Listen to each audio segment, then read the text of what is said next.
Hi there, my name is Vanessa Schneider. I'm a program manager working on crisis response efforts at Google. I specialize in bringing emergency information into Google's products. And I also work with partners working in the crisis management and nonprofit space. And with me, I have my colleague, Christian. Hey, Christian, do you want to introduce yourself? Hi, my name is Christiaan Adams. I'm a developer relations engineer working on crisis response here at Google. I help connect our engineering and design teams with government and nonprofit organizations looking to get crisis information to Google users. I also work with organizations to help them leverage Google Earth, Maps, Earth Engine, and other geospatial tools for disaster preparedness and crisis management. Thanks, Christian. You know, this is the first time we've hosted a dedicated crisis program at the Geo for Good Summit, but we've often included crisis-related info over the years, whether it was a featured partner talk to new tools and data relevant to people working in the space. That's right. We've been doing crisis response here at Google for many years now, but a lot of it's been under the radar in a way. So let's give a quick overview of what crisis response looks like at Google, starting with where it all began. That was with Hurricane Katrina in 2005, I think, right? That is right. Google Earth first launched to the public in June of 2005, and just 2 months later, in August of 2005, Hurricane Katrina devastated New Orleans. The team working on Google Earth reached out to our satellite imagery providers and quickly got fresh images of the city published, showing flooding, breached levees, and the damaged Superdome. They made the images easily available for both first responders and to the people looking to see how their neighborhoods had fared. We also got a voicemail from the Air Force letting us know that they were using Google Earth to look up locations of addresses so that helicopter pilots could find the houses and rescue people. They said that they saved 4,200 lives that day. That made the Earth team quite proud and drove home the fact that Earth had far more potential than just checking out imagery of your neighborhood and vacation spots. It was a great first example of both making information about crisis events easier to find and of responders using our mapping tools to facilitate their work. So our crisis work was a volunteer effort at first, publishing fresh imagery after disasters and putting up simple web pages with news, maps, and other information that could be useful for both those impacted by a crisis and those responding to it. But after some major disasters, including the 2010 earthquake in Haiti and the 2011 earthquake and tsunami in Japan, Google formed an official crisis response team. And one of the things we realized early on is that during times of crisis, huge numbers of people come to the tools they know and use every day, like Google Search and Google Maps, looking for information to keep themselves or loved ones safe, or just to know what's happening. And so we realized that this was a really big opportunity and in some ways a responsibility to make it fast and easy for people to find the information they're looking for when they're impacted by a crisis. And we wanted to make sure that the information they find is high quality, including from authoritative sources such as the organizations tasked with responding to or managing the event. So this really led to the development of Google Crisis Alerts. So we take feeds from a variety of official sources across a number of event types, things like severe weather, earthquakes, floods, wildfires, you name it, and surface this information in products like Search and Maps when users are looking for information about that event or when they are in or near the impacted area. So these alerts often feature critical information such as emergency phone numbers and websites, news headlines, and maps with rich visualizations. So think things like hurricane forecast cones and wildfire boundaries, information that we think can be really useful to people both before, during, and after a crisis. And if you're interested in learning more about these features, we actually recommend watching a talk broadcast earlier in the summit called What's New in Crisis Response. And this was hosted by our teammate, John. So that's what we currently focus on here at Google for crisis response, making sure the public can find the information they need in times of crisis. But when it comes to natural or man-made disasters, we don't claim to be experts in actually preparing for or responding to them. That's where you, much of our audience, all come in. You're the experts, and we want to help you do your work better, faster, and hopefully more effectively. What we're good at is building platforms and tools. And we're so excited that folks like you have been using those tools over the years to do amazing work for the environment, humanitarian causes, energy and climate issues, and for crisis work. So for example, Google Earth, as you know, is our 3D replica of the real world and is a fantastic canvas for all sorts of data visualization and storytelling. It has been used to display imagery and data sets related to hurricanes and earthquakes, to visualize flood predictions, and to tell the stories of responses to major disasters. It has also been used to plan, organize, and execute the activities of responders, from sharing data sets with colleagues and decision makers in an emergency operations center, to planning delivery of supplies to survivors. Both Google Earth Pro on the desktop and Earth for web and mobile have enabled all sorts of interesting uses in the crisis space, and you'll get a taste for just a few of those in our partner talks today. I should also mention Google Earth Studio, which most of our media and journalism partners already know well. If you want to make professional quality 3D super slick fly-through videos in Google Earth, do check out Earth Studio. Another tool used in interesting ways by crisis response and emergency management organizations is Google My Maps. For those who aren't familiar, My Maps is a very easy to use version of Google Maps where you can quickly draw on the map or import basic data sets and then easily edit, share, and publish them. We've seen organizations use it for everything from planning aid distribution to helping communities find vaccination sites. It's a great tool for collaborative map making and fast, simple map publication. While we're talking about Google Maps, for those who want to do something more customized, we have or have some coding experience or resources. All of the APIs in the Google Maps platform allow you to do incredible things with Google Maps on your own internal or public website and apps. And note, we have a credit program for crisis response use cases of Google Maps platform. Just go to the Maps platform website to apply. So finally, we, of course, need to talk about Google Earth Engine, our planetary scale platform for Earth science data and analysis. This tool is an amazing resource for anyone working with remote sensing data and algorithms or other kinds of geospatial processing. The data catalog is massive, with long-term data sets such as Landsat available instantly for historical analysis, as well as near real-time data feeds from satellites that get images daily, hourly, or sometimes faster. On top of that is an incredibly powerful analysis engine that lets you leverage cutting-edge geospatial processing techniques, including machine learning tools. This is all backed by the computing power of a Google data center, where the data and compute resources live side by side, so you'll never again have to worry about or waste time downloading, pre-processing, or transferring large data sets. Earth Engine is being used in all sorts of interesting ways in the crisis space, from flood forecasting and vulnerability mapping to wildfire detection and prediction, to damage assessments and recovery monitoring. Some organizations are leveraging it mainly for fast and easy access to the data catalog and for operational purposes, while others are building sophisticated machine learning models and advancing the science in prediction, monitoring, and recovery from disasters. Wow, that was a great rundown, Christian. Thank you. So really what began with Google Earth more than 15 years ago has since spanned to many tools and capabilities used every day by people working in disaster management and response. And so we wanted to invite some of those users to share their stories today in the hopes of inspiring you and your work. So here's what's coming up in our program. First, we're going to hear from Brandon Williams, the Innovation and Strategy Manager for Eagle County Government in Colorado. So Brandon supports emergency operations centers in planning and mapping, and he comes from a long history of first response at the federal, state, and local levels. He'll tell you how Eagle County is using Google Earth and Google My Maps in their incident responses. After Brandon, you'll see me again in the program, along with my colleague Christoph, who will be showing us some techniques for animating wildfire data sets available in Earth Engine.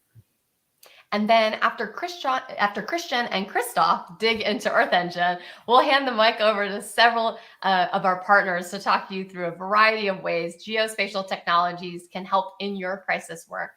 Everything from mapping with 3D imagery and open data to using maps for wildfire detection, monitoring, mitigation, and management. You just won't want to miss these talks. We've got a little something for everyone. Yep. And finally, we'll end today's program with an informal meet and greet session. We hope you can join us and introduce yourself, learn about what other members of the Geo for Good community are working on in the crisis space. And we'll share a link to the meet and greet, to the Google Meet session later on in the program, or go to the agenda on the website for all the details. And really, if you can't make it for the whole thing, no worries. We're going to have all these talks recorded and posted to the Summit website after the event. That's right. So with that, we hope you enjoy the Summit. Now let's welcome Brandon for our keynote talk about using earthen maps for crisis management. Hi, I'm Brandon Williams. I'm the Innovation and Strategy Manager with Eagle County Government up in the mountains of Colorado.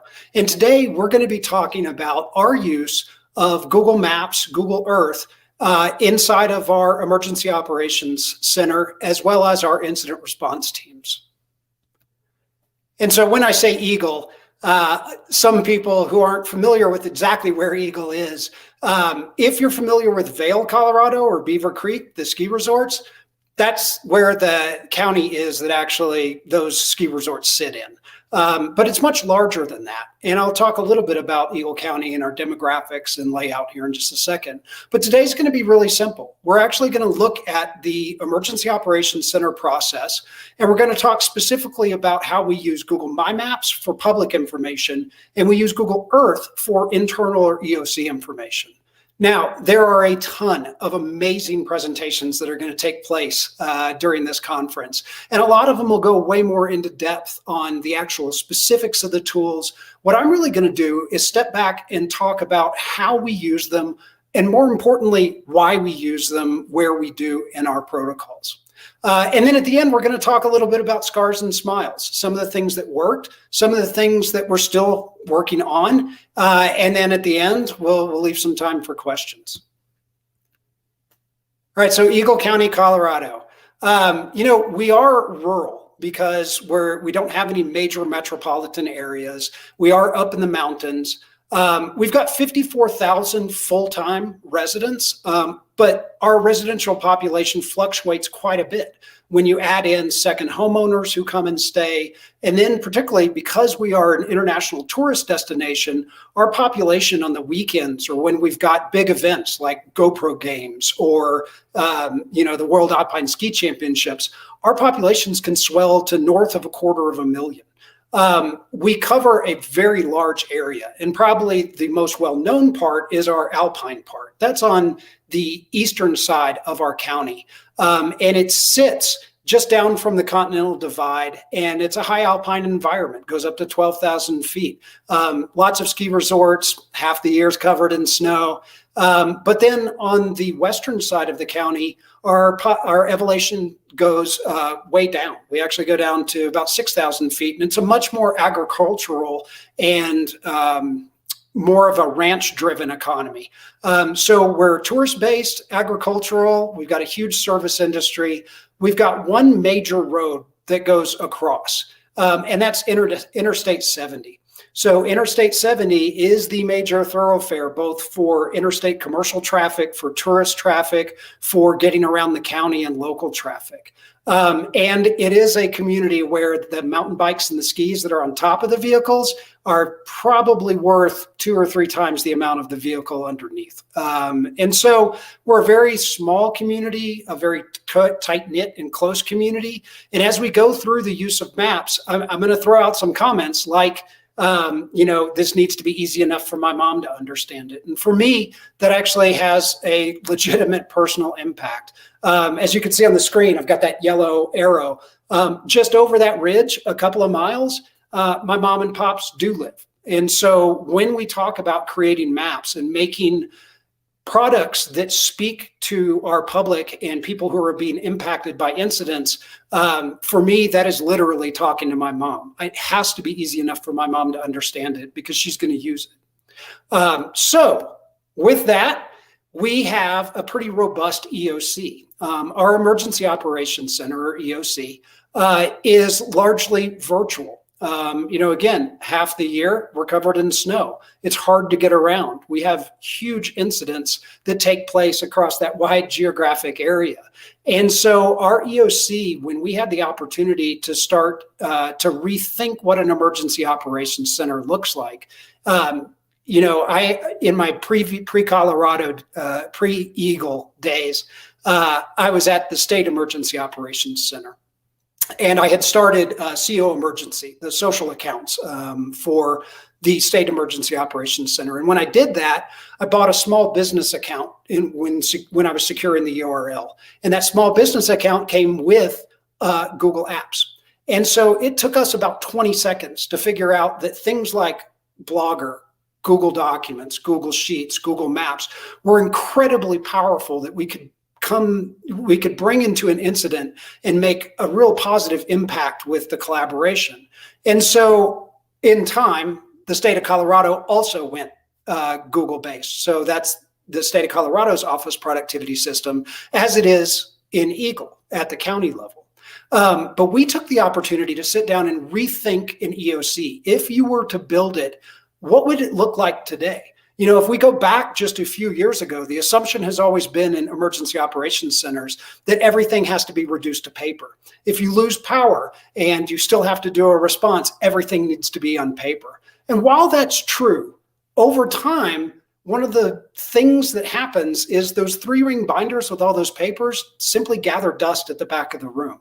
We've learned, even from incidents like, the earthquakes in Haiti, that from a local population center, people were converting car batteries to be able to charge up cell phones. One of the first things that happened were private sector entities teamed up with international organizations to bring repeaters and bring things online.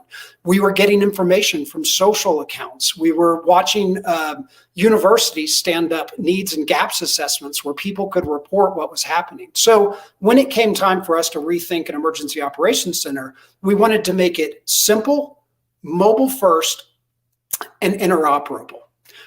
So we are an entirely Google-based emergency operations center.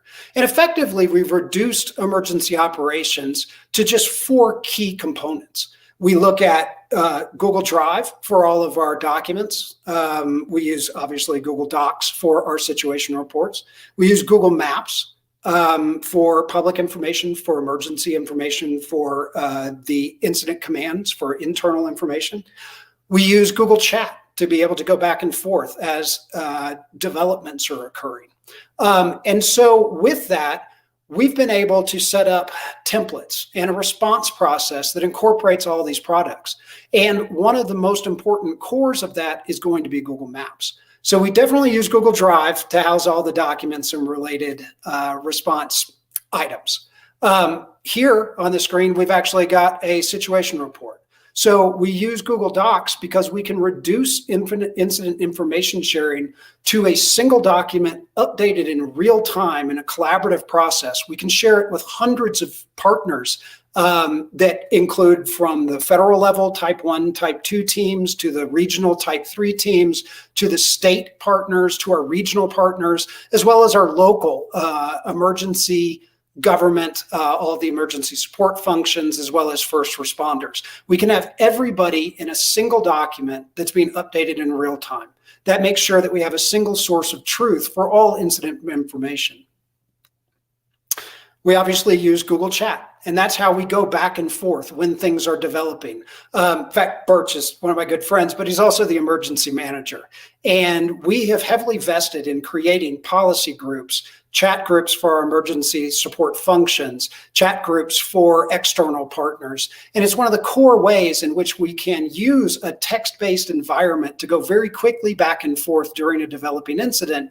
And then we have a situation unit or the planning officers that sit down and scrape that information and turn out the products like situation reports in Drive and the maps in Earth and My Maps. But that's not the only tools that we use. When it comes to actually standing up an EOC, we have a lot of turnover. And a lot of times people who are coming in to serve in an EOC have never worked in this capacity. So we created simple Google sites that use YouTube videos for just-in-time training, single button clicks to be able to launch SIT reps or launch maps. and be able to come together using Google Meet. So all of our operational meetings are conducted using Google Meet with external partners and internal partners. And the backbone of this entire system is that Google map that gives the visual representation of what's happening in the field to all of the partners so we can have that common operating picture. So that's kind of what our EOC process and the tools that we use are. Now let's kind of go into detail about what that actual launch through an incident looks like. So oftentimes that the first indication that something's going on is coming in from a heads up from 911 dispatch.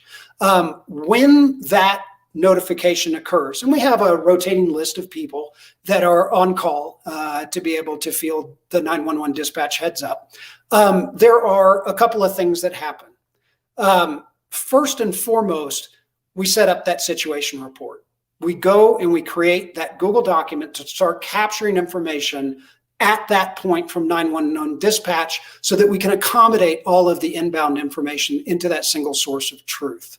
And so we made it very, very easy for our staff to be able to go to our EOC site, click a button, click, start that situation report. That is absolutely critical to just getting an early common operating picture.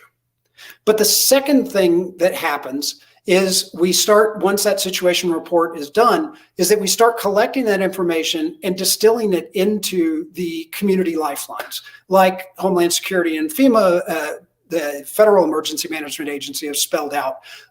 We organize all of our information in sit reps according to the community lifelines, and we use a color code system, green, yellow, red, to indicate what the status of any of those particular items are, whether that's safety and security, food and shelter. And so we start boiling that down into the situation report. But you can see right underneath there, we've already got a map. And that's because the second thing that happens after a situation report is created is we go to Google My Maps, we create a map, and we start putting information in there. And this is essential for a couple of different reasons. One, we need to very early on have a visual representation where something is happening, especially when you talk about an environment like ours, where we have a lot of federal land, we have unincorporated county land, we have municipality land. We need to know where that incident's coming in because that's going to determine who those response partners are and how we're going to have to organize. But it also has a huge impact because we don't have many roads in and out of the county. We need to establish geographically where that is because of the trigger areas for evacuation areas, the setup of evacuation centers, understanding how this is going to impact local traffic, maybe even interstate traffic, depending upon the incident, can have a huge impact on our option set that's available to be able to move people around. Now, admittedly, sometimes early in the incident, the information can come in that, you know, the location is a couple of miles down from where the old water tower used to be. So it's an evolving process. Sometimes you get lat longs right off of that initial call, but sometimes it's an iterative process. But what we really try to emphasize is iteration and launch. You know, we found over time that using My Maps is an easy way for non-technical people to be able to stand something up. We don't have a lot of GISers in our community. And so we focused really on tools that the most number of people can use. And My Maps is a really good fit for that. But we also set this up for a couple of downstream reasons. One, oftentimes when we talk about emergency management or incident response and getting information out, we talk about it being timely and accurate. And while we always want it to be 100% accurate, and we certainly strive towards that, we've learned over time, particularly in our community, that being able to launch it and say, look, this is where we understand it is, check back with this information source. We'll be adding particular information as it comes in from incident command or other reports. We establish that single source of truth with the public very early on. What we do with that map is we drop it into a Google site. And so early on, we stick by the rule of three. So we try and keep three main bullets that you need to know, the three key takeaways. We create inside of our EC Emergency Google site that is open to the public, as well as through our external alert channels. We create the map and we embed it directly within that Google site. That way we've got the text with the 3 bullets, 3 things you need to know, and we've got a map of the incident area. So we have a visual and text that starts to provide context. And then we organize the site around large icons that are very easy to understand about transportation, shelter, etc. Now, why My Maps? I mean, because My Maps is somewhat simple, right? I think that's actually exactly why we do it. Again, I want, my mom uses Google Maps for driving directions. She uses it to look up restaurants that her and Pops want to go to. My Maps is a way of communicating to my mom and the public in the iconography, in the color set that they're familiar with, in a way that it feeds into a tool that they use every single day, and it transcends a lot of those barriers to communication that press releases and text just simply cannot do. And so we use My Maps to be able to convey information simply, graphically. She can click on it, it brings up an information box. It's also like digital duct tape because it is so easy to use. If something gets messed up, if some incorrect information is put in there, we're not bound by a handful of people that have unique access to tools. Anyone can sit down as part of the response, get into that map and be able to update or correct the information or be able to add additional information. It's critical that these tools be easy to update so we can convey that information quickly. I think probably the dark horse here is probably the versatility. As we've learned over time, both at the state as at the local level, when we create My Maps, because the links are easy to share, because they are social as well as being graphical interfaces, and the fact that you can embed them into sites or embed them into other web pages, it becomes a way of sharing a single source of truth with the public that allows for our partners, allows for the media and others to build stories around, embed the map in their website so that we have that single source of truth, but it gives the flexibility for others to cover the angles of the story that are important to their audiences. And so it provides that kind of backbone stability and visual understanding of an ongoing incident in a way that has a lot of flexibility. Obviously, it also works incredible on mobile. And when you talk about wildfires or other events, typically you're not lugging around your laptop to check what the latest information is. The fact is, if you're going to an evac center, if you're affected, if you're having to evacuate yourself, mobile is key. And mobile needs to be the primary focus of how we're conveying that information. So inside of the Emergency Operations Center, we use a slightly different set of tools. We look at Google Earth, not just because it is beautiful and kind of EOC candy that allows for command to rotate and flip around, but the way in which Earth interacts with importable sources, particularly the Google My Maps, the fact that we can create the projects and then be able to layer what the public is seeing via the My Map with the 3D interface that's particularly important to incident command and emergency managers, and then be able to add additional elements to that map, whether those are trigger points for evacuations, whether those are flood outlet points to be able to anticipate what the needs are post-fire in a potential storm situation, but really get a bigger, more enhanced view for EOC purposes that gives that added 3D element, I think is super important. But the fact that it works so seamlessly with being able to bring in those other elements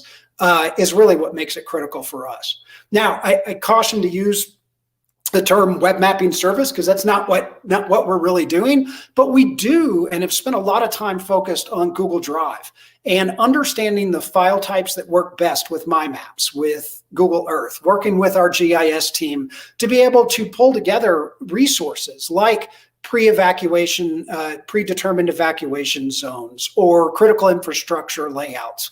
And we put those into a Google Drive that's commonly shared with the situation unit and planning officers who are running the maps so that we have a resource library to very quickly pull that information in for emergency operations as well as incident commanders. So we primarily use Google Drive in this capacity as almost like a service that's holding those files that we can quickly pull up. Like I said, Earth for internal EOC, critical for that different view. It's a little heavier in terms of information than we really wanted for public information. We found that the kind of flat MyMaps for getting evacuation zones, fire perimeters, evacuation areas, and routes is really more effective for public information. And then we bring that information into the Google Earth project within the EOC and Incident Command in order to add additional layers to make decisions. But the fact is, even though it may be slightly more complicated, it's still super easy. I can take anyone coming in from a partner agency who's been assigned to the EOC and in a few minutes get them up and running so that they're putting critical information on the map. They know how to embed it in the site. They know how to pull it up for the Google Meet. They can run an agenda and the map for a Google Meet. And it's very lightweight in terms of training and very intuitive. And then, of course, the 3D benefits, when it really comes down to it, is super critical for making those kinds of command decisions.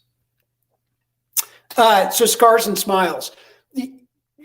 Before I even get to this, I want to make very clear that any kind of feedback or comments on where Maps goes comes from a place where we're really hopeful and looking forward to what's coming next, but also comes from a place of how grateful we are right now for everything that's been done. I mean, in the last 10 years, we've been able to use, from the regional teams, from the state, from the locals, we've been able to use MyMaps on people's worst days to get them critical information to save life and property. And we're so incredibly grateful for all of the efforts of all of the partners and everybody that has delivered the tools that we're using today.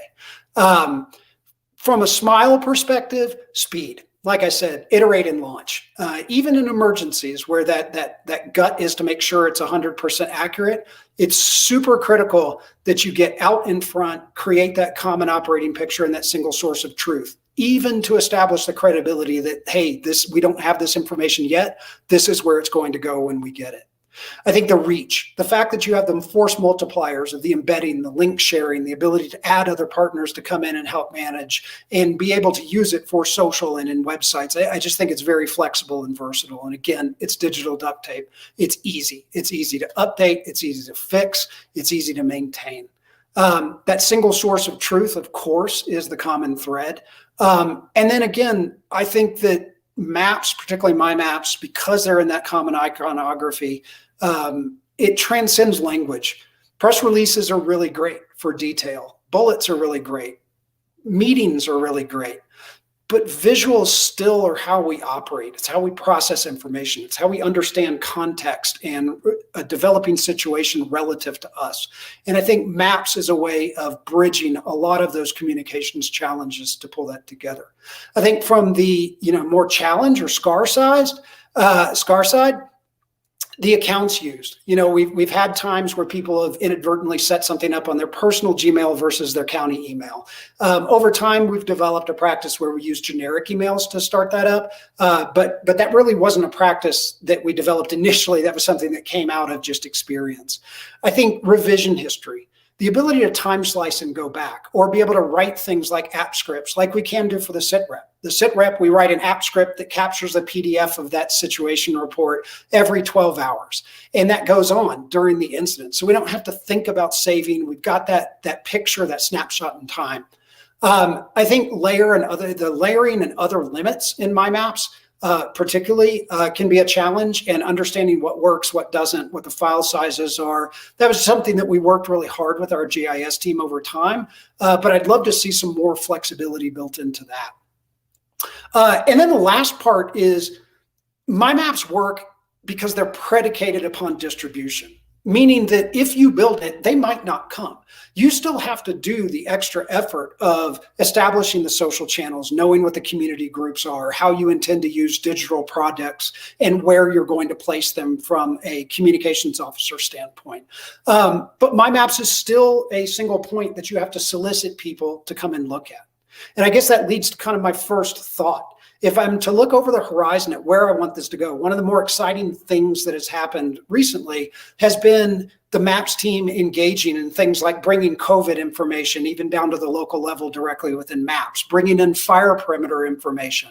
I'd really love to see us jump the gap to the next point, where within the My Maps workflow or something, we could click a button and be able to share things like pre-evacuation zones or evacuation zones or evacuation centers, something where we can have an easy on-road to get local information into maps in a really seamless way for both of us. I'd also love to see live updates from Sheets. Oftentimes we have geographic information that we maintain in Google Sheets with a much wider partner set. And while you can upload a sheet to a My Map, I'd really love to see some kind of live integration there. And granted, there are some things that are coming with Data Studio integration, others it gives you kind of that ability, but My Maps would be a great place for this to happen as well. Again, on the file types and understanding, I think we spent a lot of time kind of understanding what those were, but having some more options, maybe some bigger file sizes. And then I think one of the challenges too that we've experienced, and maybe it's just because of some of our limitations on understanding, but Earth, when we bring in people who are really familiar with Google Drive and the sharing protocols there, Earth somewhat seems inverted from a sharing protocol perspective, where you have to create the project and import the layers. And I'd love to see sharing develop a little more along the lines of Google Drive familiarity and how that occurs, and some tighter integration with Google Drive and the mapping products. But that being said, we've had a lot of success in using maps. But that's where we come from in terms of what our process looks like, and specifically why we use the tools that we do and where. Thank you so much for joining today to talk about how we use Google Maps in emergency management and incident response. And I am so looking forward to all of the presentations coming up on how the different tools are being brought to meet all the different challenges.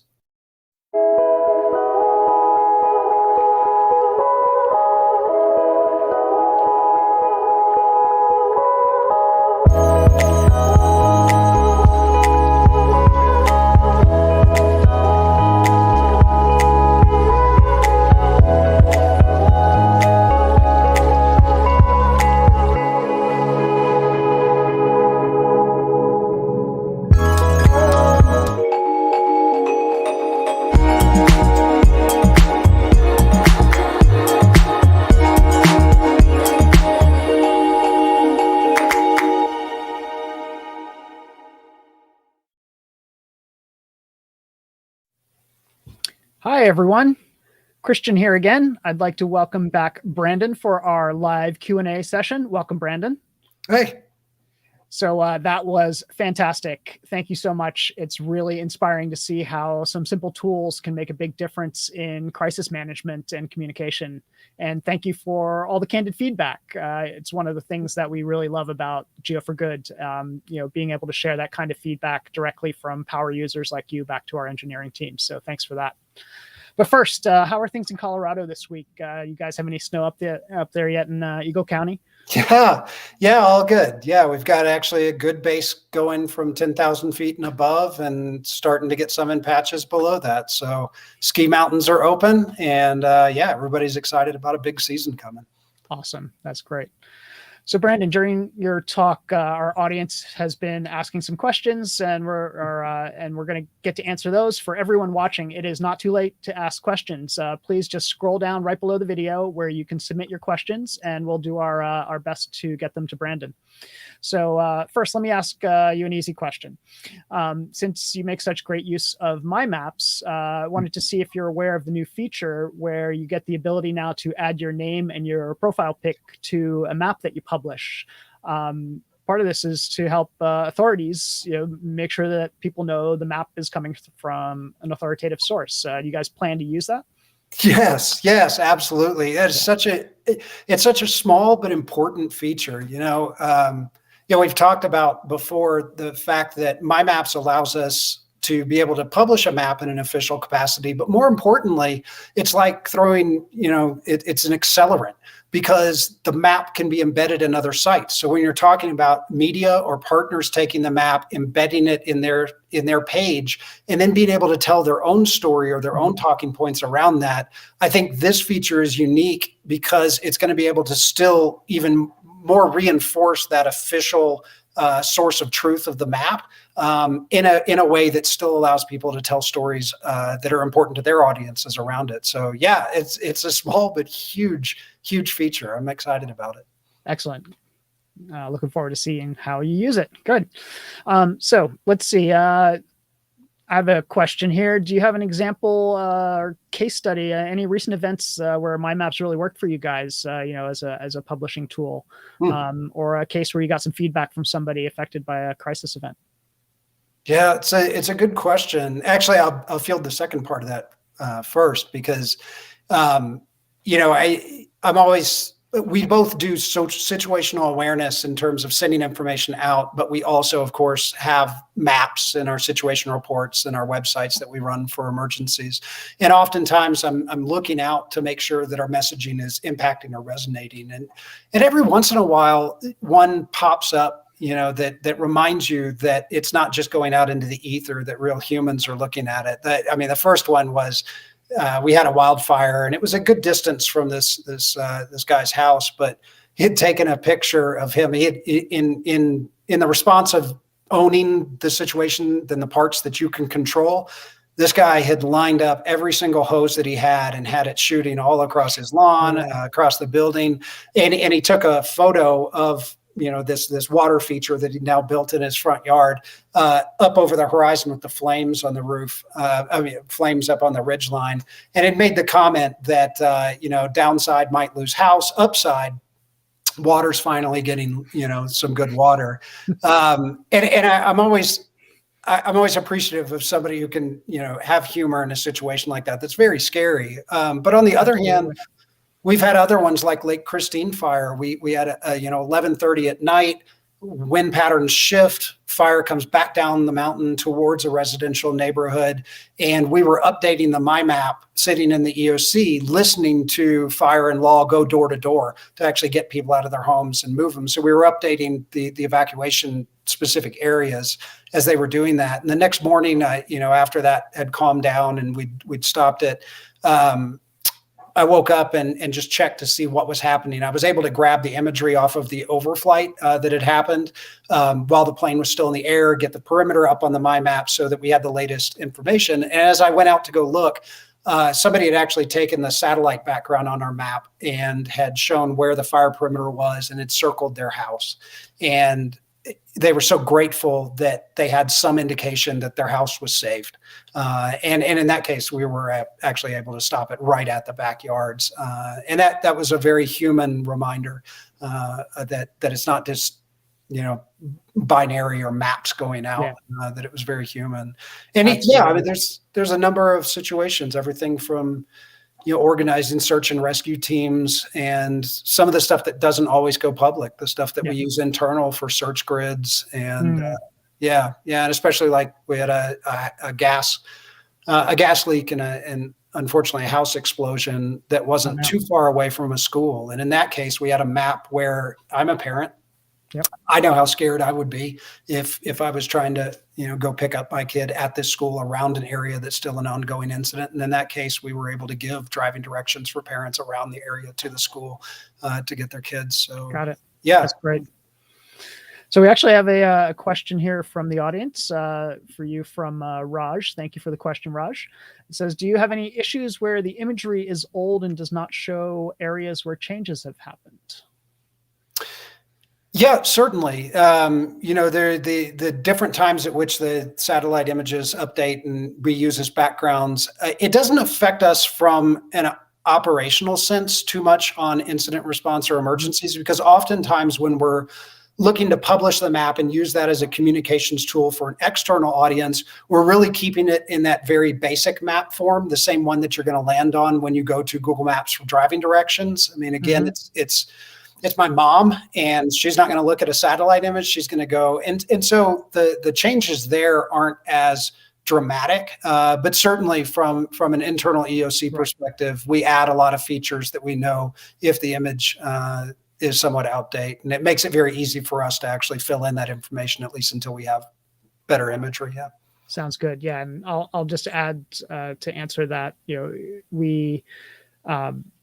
we do update imagery in Google Earth and Maps on a regular basis, and get new shots from our satellite partners as well as from aerial collects from time to time. And those go in as they are processed and become available. For crisis events, we do occasionally get very fresh images and try to provide them as overlays quickly for crisis response purposes, and then they go into the historical imagery tool that's currently available in Earth Pro. So you can always find additional images of any place, of most places in historical imagery in Earth Pro. So let's see. Another question here. So you shared a bunch of information about how your EOC uses Google today. You probably have some representatives from other government agencies and EOCs watching here. What's a good place for them to get started? Yeah, great question. I mean, apart from just going to my maps and starting to play with it and understand it so you can be ready when something happens. Actually, the best place to go right now that I would recommend is Public Sector Connect. It's pubsecconnect.com.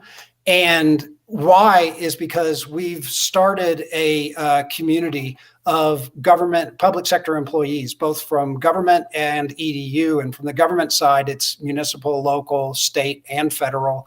And we're bringing all of them together to share experiences, whether we're using maps, whether we're diving into Data Studio, whether we're sharing app scripts that have worked for us for workflows or intake processes.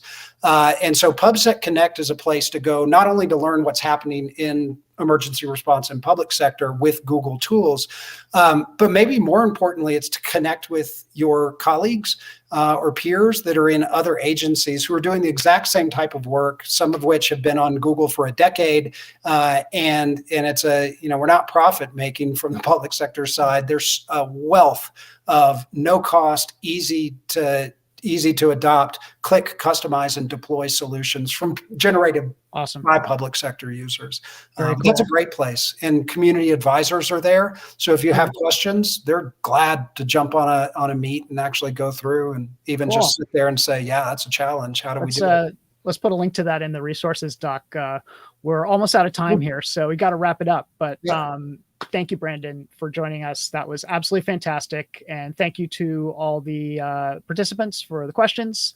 So please stay tuned, since coming up in a few minutes, we have our technical demo about animating wildfire data sets in Google Earth Engine. And then that will be followed by some more partner talks, some short talks from experts leveraging our mapping tools for disaster management and response. So thank you again to Brandon, and wishing you all a great summit. Thank you, everyone. See you soon.